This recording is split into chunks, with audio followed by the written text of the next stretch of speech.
Ladies and gentlemen, start your engines. Hump Day, Wednesday, June 7th on the Fun Astrology Podcast. Thomas Miller, thank you so much for joining us. We have an Aquarian Moon this morning, moves in at 4:41 a.m. The moon enters Aquarius. The void, of course, if you're in the United States, in the Northern Hemisphere, well, at least in the United States, you probably slept through it. It was only 4 hours ahead of this Aquarian Moon for the next 2 days, 2 full days. Then if you'd like to anticipate it, we have a Piscean Moon over the weekend. So I like where these weekends end up with these energetic signatures where we can do some of this deeper work. Well, you got another one coming up. We had one last weekend. This one will be that way as well. At least Friday and Saturday's part of the weekend. Moon shifts into Aries, but pretty early on Sunday morning. One time somebody dinged the podcast comments on Apple Podcasts, said, "You don't ever tell the time zone." Well, that's why I try to say it all the time. Eastern. So if you like that we say the time zones, give us a good review in Apple Podcast. It always helps. Definitely appreciated. Now we're in this little midweek hump slump here because yesterday, today, and tomorrow there's just not a lot of aspecting stuff going on up in the sky. Got a couple of questions we'll try to bonk through here this morning. But tomorrow morning, we will start to peek at the weekend. Some energies that you will probably want to take advantage of, especially on Sunday. We'll back all that up 4 days, and we'll start to at least focus on that tomorrow. I think today and tomorrow we get rest days, and we needed it. I don't know what happened on Monday, but that was supposed to be with that midpoint going across Neptune was supposed to be pretty cool. My day was crazy. Power was out, just everything. That was Monday, 2 days ago. But anyway, let's talk about a couple of questions here. I can't do my chart ... questions, but we've got a solution. So if you want to know what something is doing in your chart and how a current aspect in the sky relates to your placements, we've got you covered.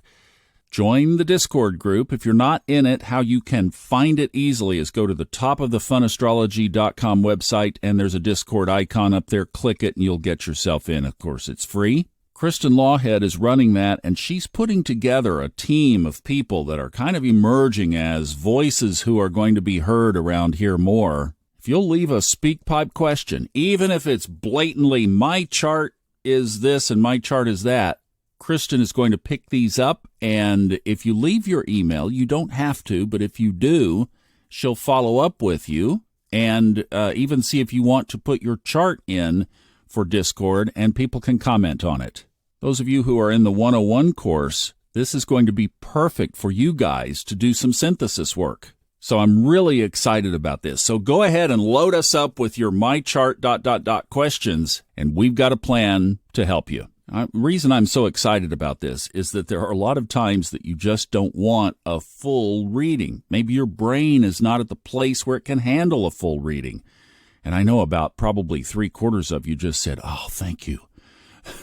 But you have a question of something that's going on right now. Well, this is a perfect bridge between the two. And one more thing real quick. Right at the top of the funastrology.com website, the free video that Kristen and her team of 4 others did on Sunday about Venus ingressing into Leo. Great insights, fun conversation, and free for you to download or view.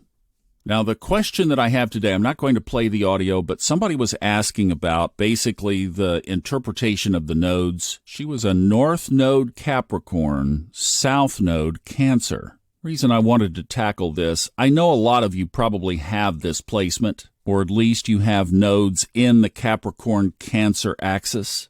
You find that some of these nodal axes, for example, Aquarius-Leo, are just 10 degrees apart. It's like, boom, this little adjustment, and you basically have solved the issue.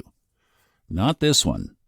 Cancer-Capricorn is starkly different. Now, there's a lot that you can go into with this, and obviously that would be exactly what I was just talking about to avail yourself of that. Go to Discord or get a full reading from one of our team or from Robert.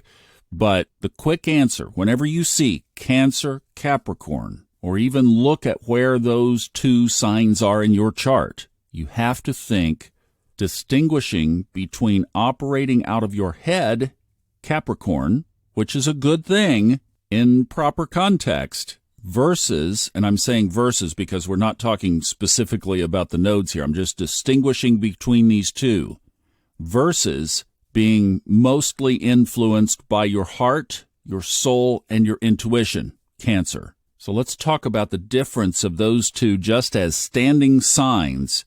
The sea goat is going to climb the mountain. There's determination, there's fixedness, there's groundedness. If you've ever seen a herd of those bighorn sheep up on the side of a mountain, you just know they're slow, they're steady, well, unless they get spooked. But presuming they're not spooked, they are slow, steady, methodical.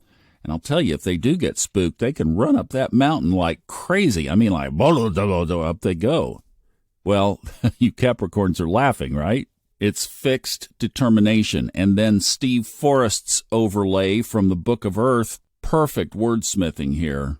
Just make sure you're climbing the right mountain. A lot of people spend a lot of time climbing what they think is the right path. They get up to the top and they go, it's that one. As you're looking out, whoops, don't have that head down so far that you miss the perspective and the view.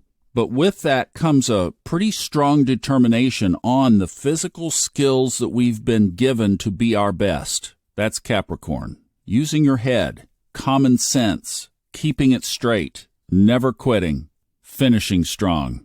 On the other side of the chart, in that famous opposition position, Cancer. Everything is from within, driven by emotions, ruled by the moon. Where is she now and where did she just go? The moon changes signs every 2 days. Inspiration here like a butterfly, flit over this way. Oh, now we're doing this, over here this way. Driven by the heart. You see how these two signs need the balance of the other. The sea goat sees nothing but rocks, a little bit of grass, and a peak, a top, a goal, a destination. The Cancer is like a butterfly, going everywhere and nowhere at the same time, distracted by the smell of the next flower that has more nectar in it. Well, if you're a South Node Cancer and a North Node Capricorn, from those descriptions, what do you think the mantra of that person should be? South Node in Cancer needs to release some of that flirting and flitting around and find a little more grounded destination. If the nodes were in the opposite and Cancer was the North Node, you would say get out of your head and into your heart. Flip side of that is, if you'll just set some plans, draw some straight lines, take a little bit of inspiration and put a lot of application to it, things will turn out well. Like I said, there's a lot more you can add and embellish to that, but that's a good start right there. I love that axis. Oh, I love it. I've seen it so many times, and I've seen it up close and personal, so it definitely is a real deal. Love you guys. See you back tomorrow.